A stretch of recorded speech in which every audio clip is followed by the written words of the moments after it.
Let's welcome our audience. Welcome to the Ready Set Gemini podcast. I am Dan Mora, and directly across from me, my co-host. Hey everybody, it's Frank Smithson over here. How's it going, Frank? It's going good. So the holiday season is upon us. It is. How's your shopping going? I feel like we're in the spirit, and then shopping's going well. Yeah. Yep. I got something coming for you tomorrow. It's going to show up on the porch. You're going to be pretty excited about it. Really? Yeah. Oh, man, I am excited. Yeah, I know you should be. It's pretty cool. And then got stocking stuffers taken care of. A couple big gifts still left. A couple I've already gotten. How about you? It's going well. We're pretty ahead of the game. Yeah, I think I'm done shopping. I think so I have my anniversary though is like on the tail of the holiday season. So I haven't thought of that yet. That's my next goal. Cool. On that subject, we are looking at Amazon, and timely because everybody's doing their Christmas shopping, their holiday shopping, and I assume a lot of it is on Amazon. All of it. All of mine except for your gift. 100% of everything I purchased was on Amazon except for your gift. I will confess, I will for sure go to Amazon first. They've just made it so easy and convenient. Yeah. Oh, I love it. Yeah. I even do the subscribe. Do you ever do the subscribe? No, what does that mean? So basically you get discounts by stacking a bunch of recurring shipments. Okay. So like my deodorant. Yeah. I do. And I do that for my beard oil. my all my chicken supplies. Okay. Like their vitamins and their food and crushed coral and that type of stuff for them. Huh. And so once you stack up enough, you get like a 10% discount. Which is pretty good. That is good. Right? But we're highlighting something that's not so good about Amazon. That's true. So we are direct causation of people's injuries. Yeah, what we're reading here, and there's been several articles in this year, but I'm looking at a November 23rd article from peoplesworld.org, and I'm also looking at a Business Insider article. This is from October 19th, 2022, and not very flattering for Amazon. Their work injury rates is almost double the national average for warehouse workers. Yeah. It's pretty sad. And it's actually better than it has been. Like in 2019, 9% of people were going to get injured on the job. Right now it's 7.9. So I did the calculation. So like 1 out of 12 and a half people are going to get injured working at Amazon. Would you take that job? I mean, I was military, and when you're young and you think you're not going to be the one, and that's obviously totally naive. And this Business Insider article, it highlights actually 3, I think, veterans that, they kind of approach it the same way. I had a tough job before. I can do this again. And what everybody is talking about in these articles, and what's important to highlight, is that it's the repetitive work type of jobs that are really consequential. 70%, this article says that 70% of the work injuries are from this type of work. Repetitive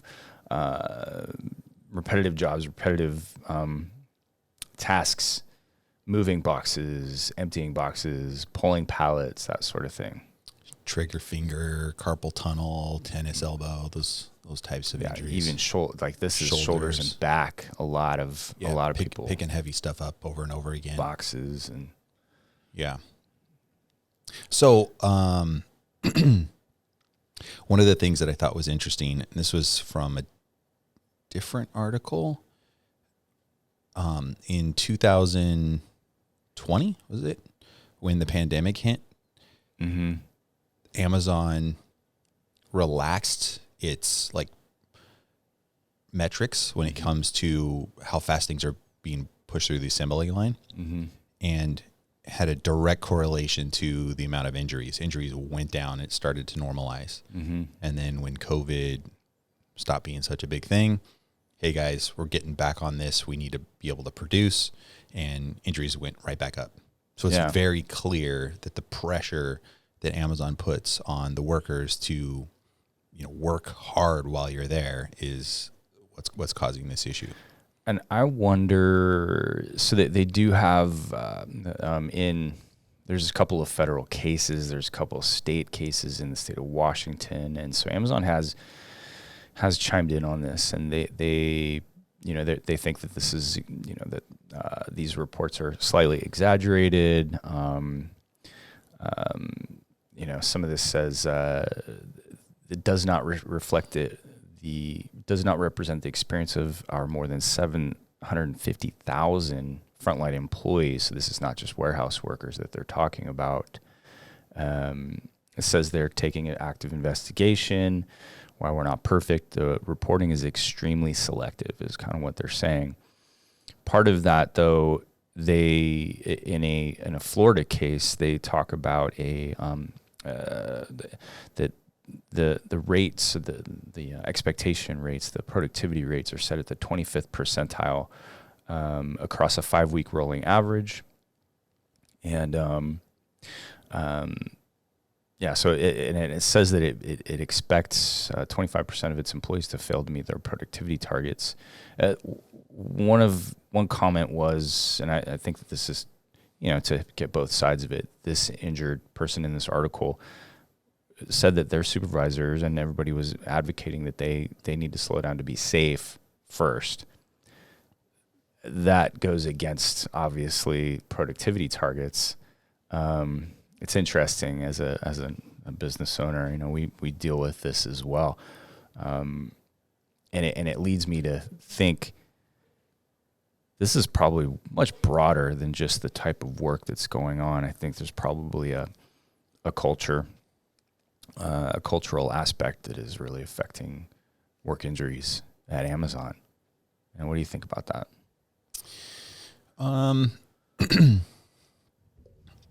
I think that's a possibility. I'm trying to think of, if we know that slowing things down is going to correct the issue, mm-hmm. and if Amazon cared about their people, wouldn't they start focusing on how can we allow people to slow down, but also, keep productivity going? Well, the reason I say that is because we're in the work injury litigation practice. Yeah. Right. And is there, we know this, we've talked to clients before that they focus on a particular company. I'm sure there's people that are listening to this, clients of ours, potential clients of ours that have more Amazon cases than they have anything else. Sure. And so you wonder how the culture, you have somebody that is maybe not just in general taking care of, or it has a culture of care to their workers, and then you have a disgruntled injured worker. They don't need to get litigated immediately. They need to, they go through the insurance process, and if they're getting taken care of well, then they won't usually go seek an attorney. But again, we know one injured worker at a particular company is going to go to their coworkers and, hey, if you're hurt, this guy has taken care of me. And you just wonder, is that part of it? I can only speak to that concept in the state of California. Like, I'm not exactly sure how work comp works in all the rest of the states, and Amazon is everywhere, right? Mm-hmm. So when we talk about Amazon warehouses in California, sure, I think, maybe there's some cultural, I would imagine there's cultural uniqueness between all the different shops, but the bottom line is people are getting injured. What are they doing to try to help them? With Gemini, mm-hmm.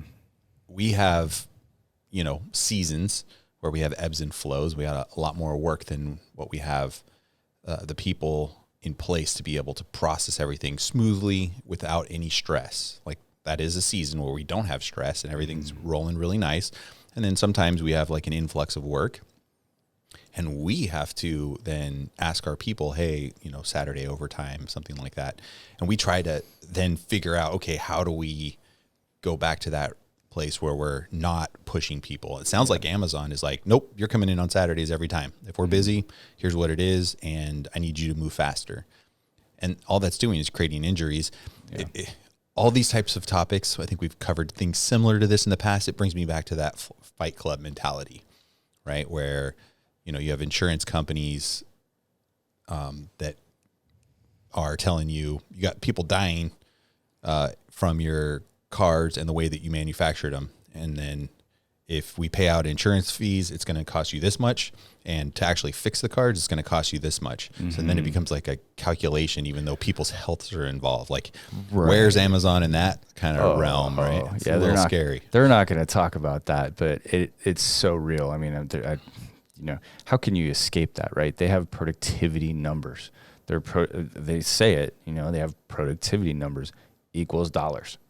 They reduce those productivity numbers, it's going to reduce the dollars. It's going to cause them to, it's going to cost them more to do that job.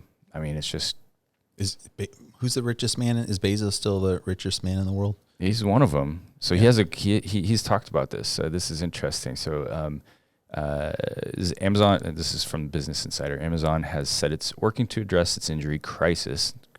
Nice that they said that. And has set a goal of reducing musculoskeletal disorders at its facilities by 40% in the next 3 years. The company needs to become the Earth's safest place to work, Amazon's founder, Jeff Bezos, said in his final letter to shareholders last year. Well, that's good. But so far Amazon has refused to allow workers to slow down despite more than a decade of increasingly loud alarms from regulators and media outlets.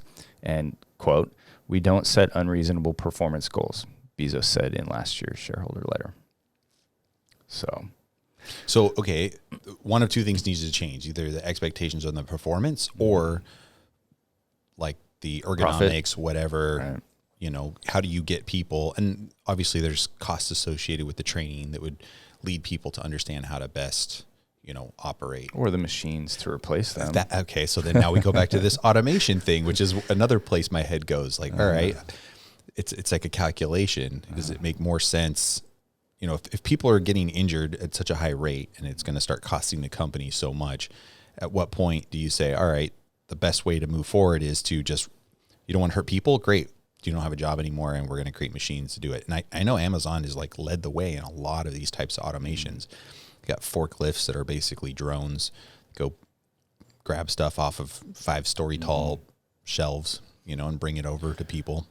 Yeah, I think there's solutions for sure. If I was a ruler of Amazon, immediately I would think, how do I level flow this throughout the year so I don't have to hire seasonal workers? So that you have workers that are there long term, possibly, or years, what have you, and they're fairly, their workload is low-ish during most of the year. And then obviously when they have peaks, they're able to flex into that. So there's less stress. You flex into the stress and then you flex away from the stress. I mean, we do a pretty good job at that. We have seasonality in work comp that we recognize, and we've always been able to manage it. But it does create some more stressful times of the year. It does, yeah. For sure. That's 100% true. But I think you can sell seasonal to employees, for the betterment of them and everybody else. Rising tide raises all ships. Final note, last year just for Amazon's advocacy, Amazon donated $12 million to the National Safety Council to invent new ways to prevent musculoskeletal disorders. The company has rolled out workplace safety initiatives at its warehouses, including job rotation program. That's another great way. Daily stretches. I love that. I kind of got the image, of 80s Japan, where you got you have the the factory workers. They all get together 1 time a day, 2 times a day, and do their stuff. I love that. We were doing that for a little bit. You remember, Jeff? We had all hands meetings where I think we had a little bit of stretch action stuff. It's man, if we could keep that consistent, I wouldn't mind doing it again. With those metrics, the 12 million, my little conspiracy theory mind goes to, okay, $12 million on something that's very prevalent that they should be spending money on. What other things are they spending money on, and in what percentage is it compared to the 12 million? Because that's like, to me, a dime compared to what Amazon pulls in. Yeah, it doesn't say. Now that's what they donated to National Safety Council. It doesn't say what they're spending on safety programs, which I'm sure is 2-3 times that, but we don't know that for sure. Sure. The other thing, they're spending that amount on litigation too. I'm probably more, I would imagine. So the other thing, unions, like how can unions help this? Is that, I mean, this is something that Amazon's been going back and forth with quite a bit. Yeah, well, this article, the unions are who brought, the unions, there's a union-funded strategic organizing center that brought to Congress a complaint that they heard. That was back in November. That it was heard at Congress. So it's happening. I don't think this is going to go the right way, I think, for the workers long term. It's at its peak now. It's kind of why we're talking about it. And hey, it's the holidays, and if you want to order through Amazon, just know what you're buying into. I'd love to understand. Yeah. I'd love to understand from the attorney's perspective out there that are taking on these types of cases, because it's got to be pretty prevalent in California, you know, what their thoughts are and what they think the future's, where it's going to go, because it's going to directly impact their pocketbook. If you go from 7.9 and they cut that in half, how does that impact the work comp attorneys that are supporting them right now and all that? Yeah, it's a good question. Kind of reminds me of like real estate. There's a lot of, you know, cyclical flow depending on the niche that you find in work comp. Mm-hmm. Yeah. So, let's wrap this up. Thank you for joining us. As always, we welcome your comments, your likes, your subscriptions. So please do that. And thanks again, Frank. Yeah, appreciate it, Dan. Have a good one. See you next time.